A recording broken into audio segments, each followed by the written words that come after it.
नमस्कार बंधुरा रीतार लाइफस्टाइले आपनादेर सबाइके स्वागत जानाई। आजकेर हलो कार्तिक पुजोर भिडियो। सकाल बेलाय बाड़ीते 8टार समय फोन चले एसेছে, दीदी ताड़ाताड़ी आमादेर बाड़ीते आय, कार्तिक फेले गेছে। भाइয়ের तो একটা মেয়ে আছে, ওর বন্ধুরা তাই আবার कार्तिक ফেলেছে।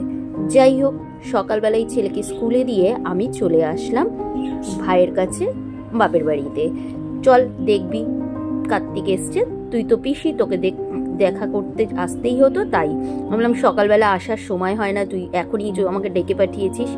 যাই হোক, বাজারঘাট কোনো রকম একটা করেছে, কারণ মা আজকে থাকবে না, তাই বউকেই বলল তুই যা পারবি তাই করে এবছরটা পুজো দে, সামনের বছর দেখা যাবে। যাই হোক, ও বলল ব্রাহ্মণ আর খুঁজে পাওয়া গেল না, এখন কোনো রকম ভাবে ফল মিষ্টি দিয়ে বউটাই পুজো দিয়ে দেবে।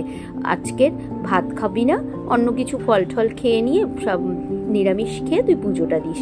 আমি দেখে টেকে বাড়ি চলে গিয়েছিলাম, কারণ ছেলের পরীক্ষা শুরু হয়ে গেছে, ওকে স্কুলে দিয়ে আমি এসেছিলাম, আবার বাড়ি গিয়ে রান্না বান্না করে স্কুল থেকে ওকে এনে ওকে খাইয়ে পড়তে বসিয়ে আমি সন্ধ্যাবেলা আর একবার আসলাম। যেহেতু মা নেই, কিন্তু আমার ছেলের আবার পরীক্ষা চলছে, একটা আসার দায়িত্বই থেকে যায়। বউটা একা একা কি করে করবে।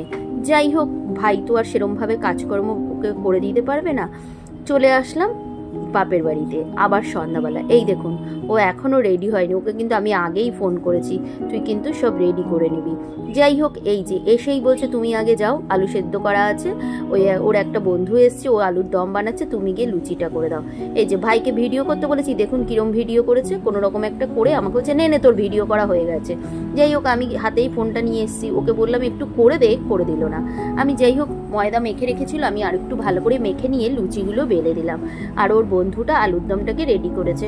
ভাই যদিও বা আলুটাকে আগে সেদ্ধ করে রেখেছিল, যেহেতু খুব কম ব্যবস্থা করা হয়েছে আর সবাই মিলে করে, যাই হোক কোনো রকম আজকে বছরটা করা হলো, সামনের বছর দেখা যাবে। এবার ও পুজোতে বসেছে, সব গোছগাছ করছে। দেখুন এই যে রেডি করছে নৈবেদ্যর থালাটা, মা কোনো রকম একটা ব্যবস্থা করে দিয়ে গেছে ঠাকুরের পাশেই। আপনাদের তো আমি আগেই দেখিয়েছি আমার মায়ের ঠাকুরের জায়গাটা। আমার মায়ের ঠাকুরের আসনে সব রকম ঠাকুর আছে, আমার মা সব রকম ঠাকুরেরই পুজো করে, ওনার যেই ঠাকুরই দেখবে ওনার একটা এনে রাখতে হয়।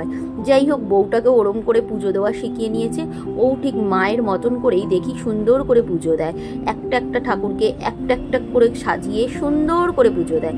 মানুষের বাড়িতে তো একরকম, দুরকম, 3 রকম, 5 রকম ঠাকুর থাকে, আমার মায়ের বাড়িতে 1000 রকমের ঠাকুর, যা ঠাকুরের নাম বলবেন সব ঠাকুর আছে আমার মায়ের বাড়িতে। এই যে ও ওর মতন করে সুন্দর করে বেশ সাজিয়েছে। যাই হোক, ওকেই মা বলেছে পুজো করতে, যে তোর ছেলের নাম করে তো ফেলেছে সবাই, মানে কার্তিককে তো আমরা ছেলে বলি, আমাদের সন্তান হিসাবে পুজো করি, তাই জন্য ওকেই মা বললো তুই পুজো কর। ও পুজোর জন্য ব্যবস্থা করছে, আমি পুজোটা কোনো রকমভাবে দেখেই চলে যাব বাড়িতে, কারণ ছেলের পরীক্ষা চলছে, ও পড়ছে। ও যাই হোক করে ঠোরে নিয়ে এখন পুজোটা করলো। আর যারা কার্তিক ফেলে গেছে বন্ধুরা, তাদের তো একটু বলতে হয় আসতে, তাই জন্য একটু লুচি আলুর দম করা হয়েছে। এরকম বছর কোনো রকমভাবেই এই কার্তিক পুজোটা সারা হলো। কেমন লাগছে আমাদের কার্তিককে? সোনা বাবার মতন দেখতে লাগছে না? ছোট্ট কার্তিক ছিল, কিন্তু অপূর্ব সুন্দর মুখটা ছিল। এই দেখুন, বাঙালি বউ আমাদের ঘুমটা তুলে নিয়ে এবার পুজো শুরু করলো।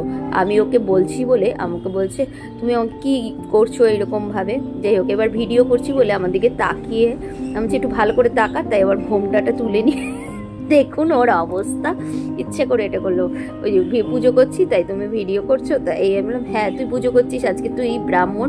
যাই হোক, আমরা কিন্তু তুই বলি ভাইয়ের বউকে। যাই হোক, আমাকেও আমার শ্বশুর বাড়িতে সবাই তুই বলে, আমরাও আমার ভাইয়ের বউকে তুই বলি। ও ওর মতন করে ঠাকুরকে পুজো দিয়ে ওর মনের কামনা চাইলো। যাই হোক, এইভাবেই আজকের দিনটা খুব আনন্দ করে কাটালাম।